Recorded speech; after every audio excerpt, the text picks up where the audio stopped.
기도하겠습니다. 아버지 하나님, 진심으로 하나님 뜻대로 살고 싶습니다.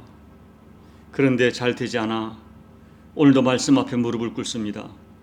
인생을 바로 사는 모든 해답이 아버지 말씀에 있다는 믿음을 가지고 엎드려 싸우니 오늘도 말씀으로 가르쳐 주시고 주신 말씀 진리로 붙들고 거룩한 소원을 담아 그 말씀대로 살아가는 저희가 될 수 있도록 은혜 베풀어 주옵소서. 말씀대로 살아갈 수 있는 소원이 실상이 되도록 감당할 힘도 허락해 주시옵소서. 예수님 이름으로 감사하며 기도하옵나이다. 아멘. 베드로전서 3장 13절로 17절 말씀까지 봉독해 드립니다. 또 너희가 열심으로 선을 행하면 누가 너희를 해하리요? 그러나 의를 위하여 고난을 받으면 복이 있는 자니 그들이 두려워하는 것을 두려워하지 말며 근심하지 말고 너희 마음에 그리스도를 주로 삼아 거룩하게 하고 너희 속에 있는 소망에 관한 이유를 묻는 자에게는 대답할 것을 항상 준비하되 온유와 두려움으로 하고 선한 양심을 가져라. 이는 그리스도 안에 있는 너희의 선행을 욕하는 자들로 그 비방하는 일에 부끄러움을 당하게 하려 함이라. 선을 행함으로 고난 받는 것이 하나님의 뜻일진데 악을 행함으로 고난 받는 것보다 나으니라. 아멘. 베드로전서의 핵심 주제는 고난입니다. 그렇지만 고난은 베드로전서에만 국한된 것이 아니라 성경 전체가 반복해서 다루고 있는 매우 중요한 주제입니다. 고난의 대명사인 욥은 하나님을 신실하게 섬기는 사람임에도 불구하고 재산을 다 잃어버리고 자녀를 다 잃어버리고 자신의 몸에는 견딜 수 없는 질병까지 얻었습니다. 그런데 이 욥에게는 소중한 것들을 잃어버렸다는 그것도 감당할 수 없는 고통이었지만 욥을 정말 힘들게 한 것은 왜 하나님 앞에서 신실하게 살아가려고 애를 쓰는 자기에게 이런 고난이 왔는지 도무지 해석이 되지 않는 것입니다. 결국 고난에 대한 욥의 결론이 무엇입니까? 왜 이런 고난이 왔는지 도무지 모르겠다는 것입니다. 그렇지만 고난의 이유는 몰랐지만 욥이 분명히 아는 것이 한 가지 있었습니다. 그것은 이 고난을 통과하고 나면 하나님께서 자기를 단련하신 후에 자기가 순금같이 되어 나오리라 하는 것을 분명히 알고 있다고 고백합니다. 이 베드로 당시의 초대교회 성도들이 당하는 고통은 이 온몸으로 당하는, 온몸에 실제적으로 타격이 가해지는 실제적인 박해였습니다. 예수님을 믿는다는 이유 때문에 매를 맞고 감옥에 가거나 재산을 몰수당하거나 심지어 죽임을 당하는 실제적인 고난이었습니다. 고난당하는 그들 역시 욥처럼 왜 우리가 믿는 하나님이 살아계시는데 왜 이런 고난을 당하도록 허용하시는가? 이것에 대한 의문이 있었습니다. 베드로는 이런 실제적인 고난의 현장에서 아파하고 갈등하는 믿음의 사람들이 어떻게 이 고난의 문제를 대처하고 어떻게 반응하며 살아야 될지를 큰 확신을 가지고 가르쳐 주고 있는 것입니다.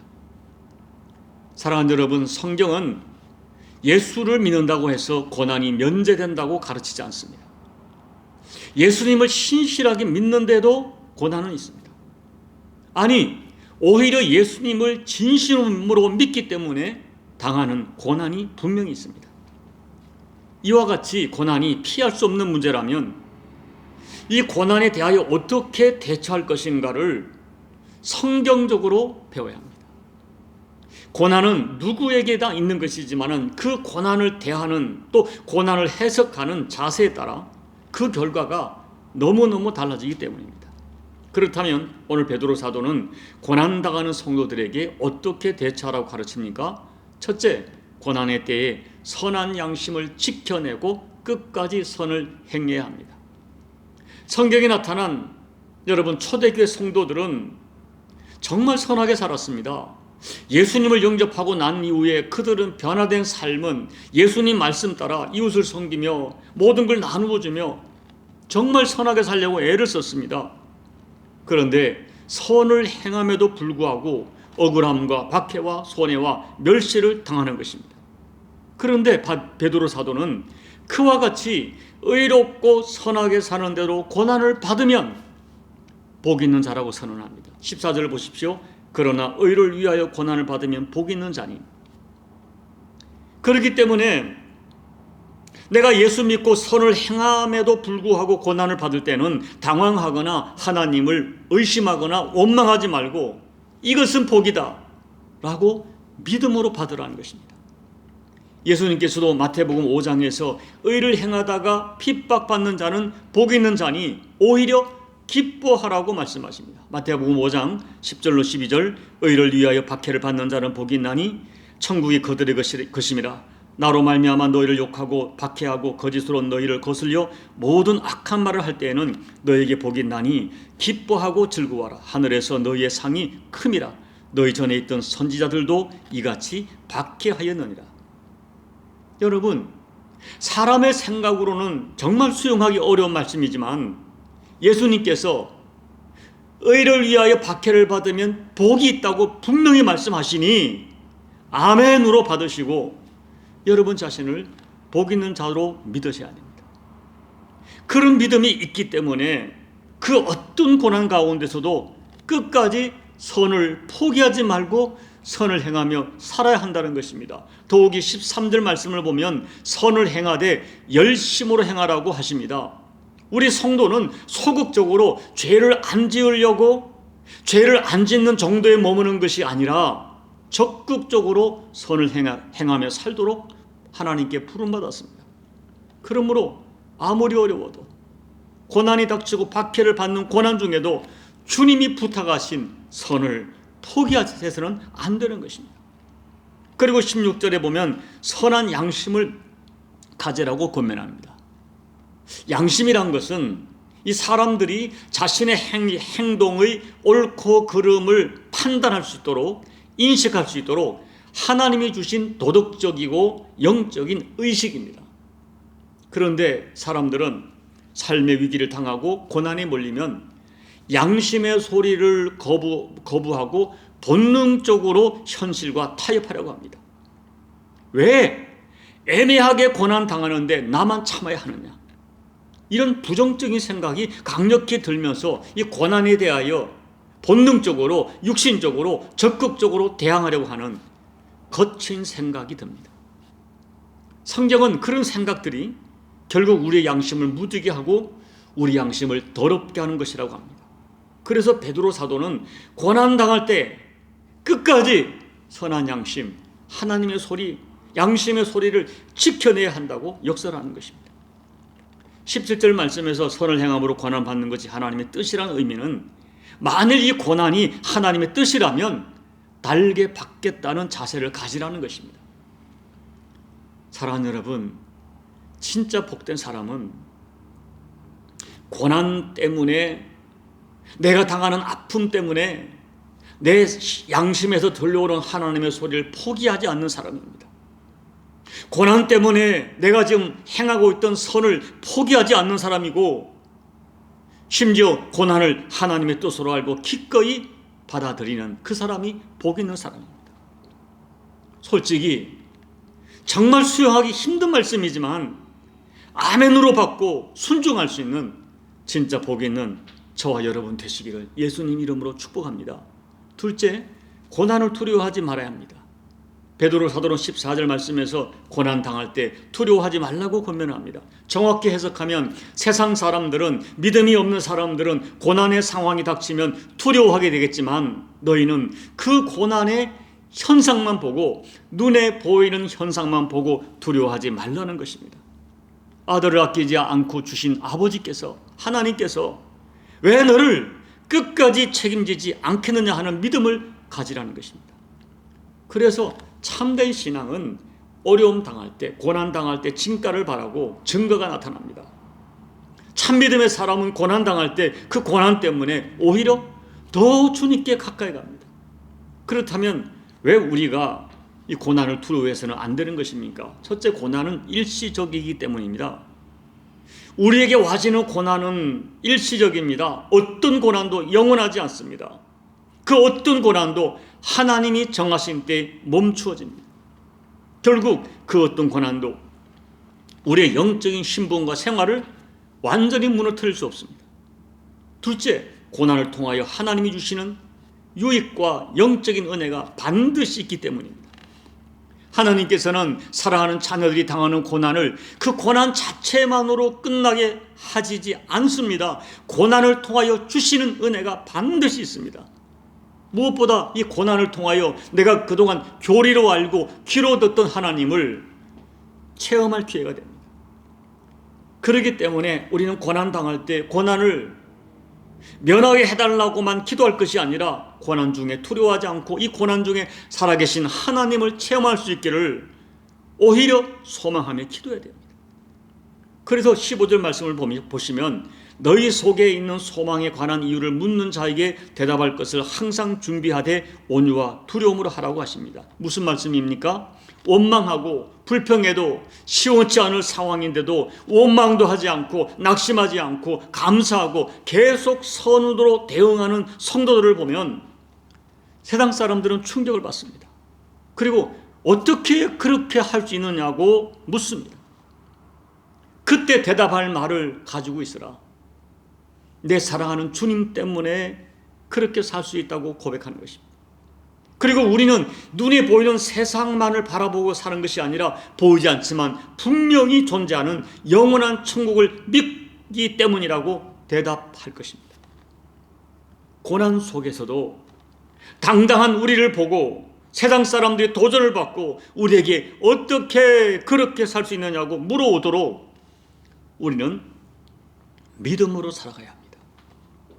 이제 말씀을 정리합니다. 고난은 믿음이 있어도 힘들고 성령 충만해도 감당하기 어렵습니다.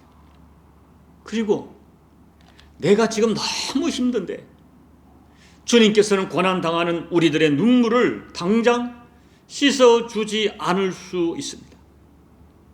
그렇지만 그 과정 속에서도 하나님은 분명히 우리가 감당할 힘을 주십니다. 그리고 천국에 갔을 때, 주님 앞에 섰을 때 하나님께서 그때 그래서 그 고난을 주셨구나, 그 고난을 통하여 나를 이렇게 영광스럽게 만드셨구나 하고 깨닫게 할 것이고 뜨겁게 하나님을 찬양하게 될 것입니다. 그 믿음으로 바울께서는 로마서 8장 17절 18절에서 이렇게 선포하십니다. 자녀이면 또한 상속자 곧 하나님의 상속자요 그리스도와 함께한 상속자니 우리가 그와 함께 영광을 받기 위하여 고난도 함께 받아야 할 것이라. 생각하건대 현재 고난은 장차 우리에게 나타날 영광과 비교할 수 없도다 선포하고 당당하게 고난을 응전해 나갔던 것입니다. 그와 같은 믿음으로 어떤 고난 가운데서도 하나님 주신 양심을 포기하지 말고 끝까지 하나님 말씀을 포기하지 말고 끝까지 지금 하던 선을 행하며 사시기 바랍니다.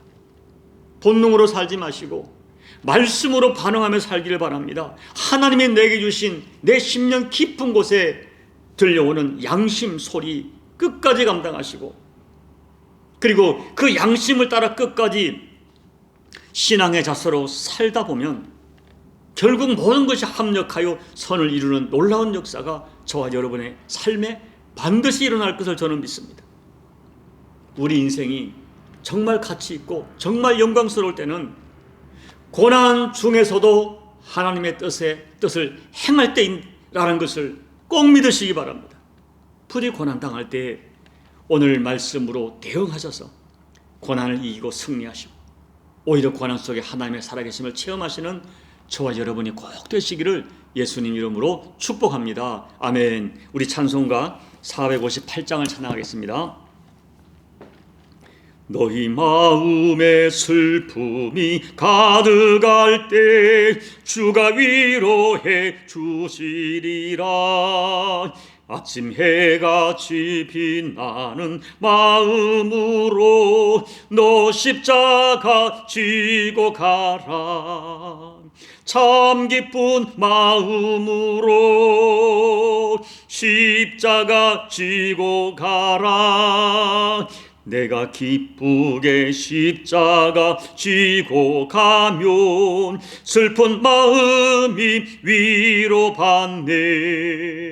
때를 따라서 주시는 은혜로서 가란 심령에 힘을 얻고 주가 언약한 말씀을 기억하고 너 십자가 지고 가라.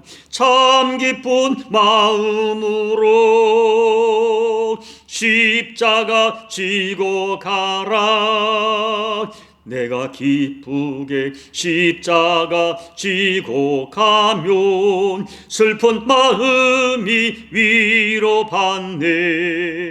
내가 맡은 일 성실히 행할 때에 주님 앞에서 상 받으리.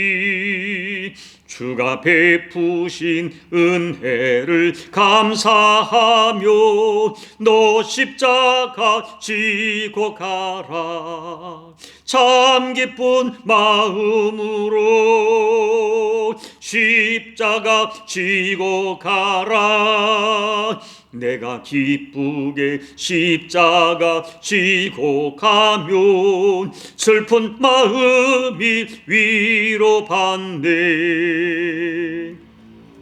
하나님 아버지, 우리에게 어떤 고난이 있다 할지라도, 내가 지금 이 땅에서 사람들에게 때로는 고난을 받아도 내가 하나님이 존귀한 자녀라는, 하나님 나라 상속자라고 하는 분명한 영적 정체성에 대한 확신을 가지고 그 고난 속에서도 끝까지 하나님의 뜻을 따라 살아가는 아버지 저희들이 될 수 있도록 은혜 베풀어 주십시오.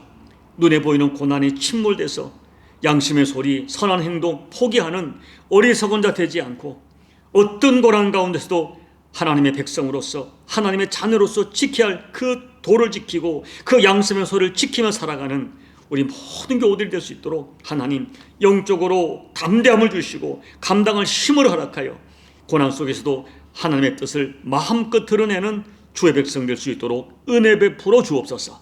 예수님 이름으로 감사하며 기도하옵나이다. 아멘. 사랑하는 여러분, 고난을 두려워하지 마십시오. 고난은 잠깐입니다. 그리고 고난 속에서도 나는 포기할 수 없는 하나님 나라의 가치가 있습니다. 그 가치관을 지켜가고 내 신분을 지켜가고 내 속에 들리는 양심의 소리를 지켜갈 수 있는 믿음을 달라고, 그 믿음을 지키며 살 수 있는 능력을 달라고 간절히 구하시기 바랍니다.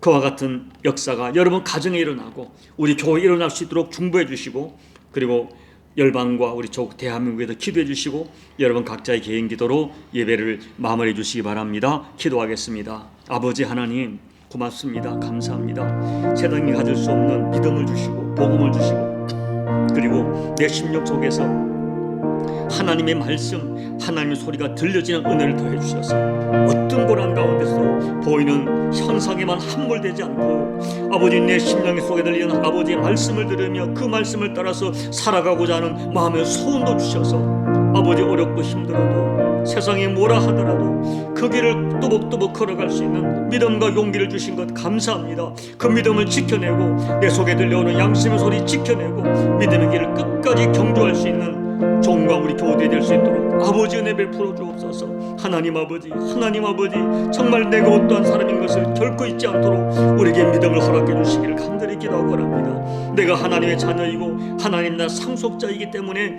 내가 주님과 함께 영광을 받기 위하여 주님과 함께 받을 고난이 있다면 그 고난을 또한 기꺼이 감당하는 우리 모두가 될 수 있도록 하나님 은혜 베풀어 주시옵소서. 그럼에도 불구하고 하나님 아버지, 고난은 우리에게 쉽지 않습니다. 정말 성령 충만해도 고난이 어렵습니다. 아버지 하나님은 감당할 힘을 더해 주십시오. 아버지가 지금 내게 침묵하시기 때문에 아버지 고난 속에서도 의심하고 주저앉게 도와주시고, 하나님이 침묵이 아무리 계속된다 할지라도 나는 하나님의 사람이며 내가 걸어갈 믿음의 정도가 있다는 믿음을 가지고 그 정도를 뚜벅뚜벅 울면서라도 걸어갈 수 있는 우리 모두가 되고 이 종이 될 수 있도록 하나님 도와주십시오. 하나님 아버지, 종에게 은혜를 더해 주십시오. 맑은 지혜를 더해 주십시오. 오늘은 종이 이 고난의 겨정을 능히 이겨내게 도와주시고 또한 고난당하는 내 사랑하는 교우들의 걸음을 도와주며 인도해 갈 수 있는 목양을 감당할 수 있도록 아버지 열린 영안을 더해 주십시오. 맑은 영감을 더해 주십시오. 사도 베드로처럼 이 분명한 확신을 가지고 내 사랑하는 교우들을 인도할 수 있는 목양자가 될 수 있도록 아버지 은혜 베풀어 주십시오. 또한 종 또한 이 고난 속에서도 제가 지켜야 할 분명한 믿음의 도를 지켜가는 종이 될 수 있도록 아버지 은혜 베풀어 주시옵소서. 아버지